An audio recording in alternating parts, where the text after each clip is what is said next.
HSC পদার্থবিজ্ঞান admission physics যেটাই বলো না কেন, এইচএসসি লেভেলে পদার্থবিজ্ঞান অতীব গুরুত্বপূর্ণ একটি বিষয় বোর্ড পরীক্ষার জন্য এবং ভর্তি পরীক্ষার জন্য। আজকে আমার আয়োজন ছোট্ট একটি বিষয় নিয়ে, এইচএসসি পদার্থবিজ্ঞানের প্রথম পত্রের নিউটনিয়ান বলবিদ্যা বা নিউটনিয়ান মেকানিক্স খুব গুরুত্বপূর্ণ একটি বিষয়। এখান থেকে প্রতি বছর engineering, that means BUET, RUET, KUET এইগুলোতে, বিজ্ঞান ও প্রযুক্তিতে, পাবলিক বিশ্ববিদ্যালয়গুলোতে খুব ভালো ভালো ফিজিক্সের প্রবলেম বা ম্যাথমেটিক্স আসে, যেগুলো অনেক সময় দুশ্চিন্তার কারণ হয়ে দাঁড়ায়।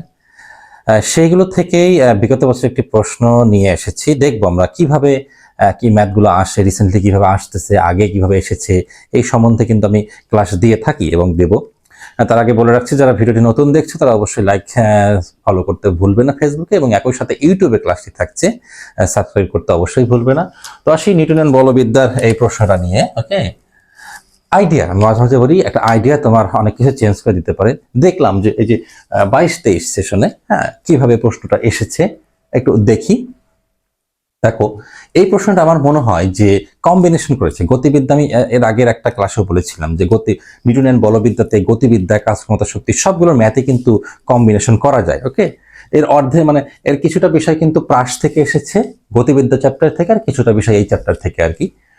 সার্কাস বাড়িতে একজন পারফর্মার কি করেছে, 5 কেজি ভরের একটি গোলককে ভূমি থেকে, আমি একজন সার্কাস পার্টিতে একজন পারফর্মার, ধরো 5 কেজি ভরের একটি গোলককে ভূমি হতে 1.5 মিটার উচ্চরে, সাপোজ এখান থেকে এই পর্যন্ত 1.5 মিটার, ওকে, 5 মিটার উপরে অনুভূমিক তলে, মানে একটা বস্তু যদি এইভাবে ঘুরাই, এগুলো থিওরির মধ্যে পড়ানো হয়, তাহলে তলটা হবে কিরকম, অনুভূমিক তল। ওকে,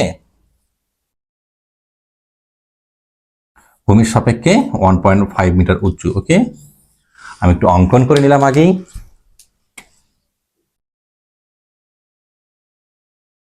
আচ্ছা, অনুভূমিক তলে এইভাবে ঘুরাচ্ছে, ভালো কথা।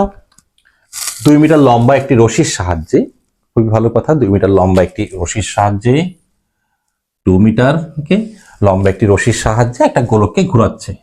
মনে হয় বুঝতে পারছো। ওকে, এইভাবে। আর যদি এইভাবে ঘুরাতো তাহলে সেটাকে বলতাম উলম্ব তল। ওকে, বৃত্তাকার পথে ঘোরাচ্ছেন, প্রতি মিনিটে কয়বার ঘুরে, 20 বার ঘুরে। প্রতি মিনিটে কয়বার ঘুরতেছে, আমাদের 20 বার ঘুরবে আর কি।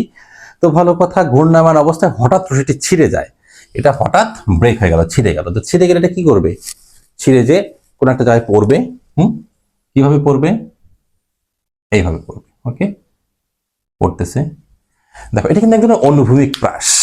কি, ছিঁড়ে যে যদি নির্দিষ্ট উচ্চতা থেকে, যদি প্রাস কি, ভূমির সাপেক্ষে ভূমি থেকে যদি কোনো একটা অ্যাঙ্গেলে নিক্ষেপ করো সেটাকে বলি প্রাস। আর অনুভূমিক প্রাস কোনটাকে বলি, একটা নির্দিষ্ট উচ্চতা থেকে, যেমন ছাদ থেকে যদি একটা বস্তু গড়ে গড়ে পড়ে যায়, কিংবা এরকম করে যদি ঢেল দেওয়া হয় সামনের দিকে যদি পড়ে যায়, তাহলে সেটাকে বলে কিন্তু অনুভূমিক প্রাস বলে। তো এই তো কিন্তু আমার কনসেপ্টটা কিন্তু হয়ে গেল। তো এই ছিঁড়ে পড়ে গেল, কি হলো, এখন গ্যালারিতে তো দর্শক আছে, তাই না, সেটা দর্শককে লাগবে কি লাগবে না, এই ধরনের একটা অ্যানালিটিক্যাল বিষয় একটা লাইন দিয়ে দিয়েছে আর কি। আসলে এটা কিন্তু তেমন বিষয় না, আমাদের এই যে এই দূরত্বটা বের করতে হবে এবং বলতে হবে যে আঘাত করবে মানে কি, যে এই দূরত্বের মধ্যে থাকলে আঘাত করবে, দূরত্বের বেশি, তাহলে গ্যালারিটা কেমন করে করতে হবে, এই দূরত্বের বেশি হবে, যেখানে পড়বে সেখানে নিশ্চয়ই গ্যালারি থাকা যাবে না। আশা করি বুঝতে পেরেছো।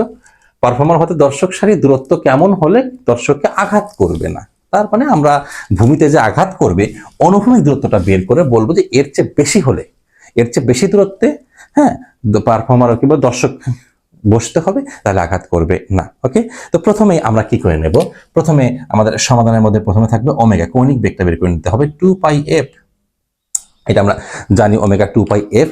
এখন এফটা কি, কম্পাঙ্ক, এফ ইকুয়াল টু কি বলা যেতে পারে, কম্পাঙ্ক, এই যে প্রতি মিনিটে 20 বার ঘুরে, কি প্রতি মিনিটে 20 বার ঘুরে, তাহলে এটাকে কিন্তু এইভাবে বলা যায় কি, যেমন অনেকে জানা ছোটটি বা সরি এই যে পর্যায়কাল, পর্যায়কাল কিভাবে বের করে, এই একটা সূত্র ছিল তোমাদের, দেখো, পর্যায়কাল বের করতে হয় সময় আর ঘূর্ণন সংখ্যা দ্বারা, আর কম্পাঙ্ক বের করবে কি দ্বারা, উল্টাটা করে।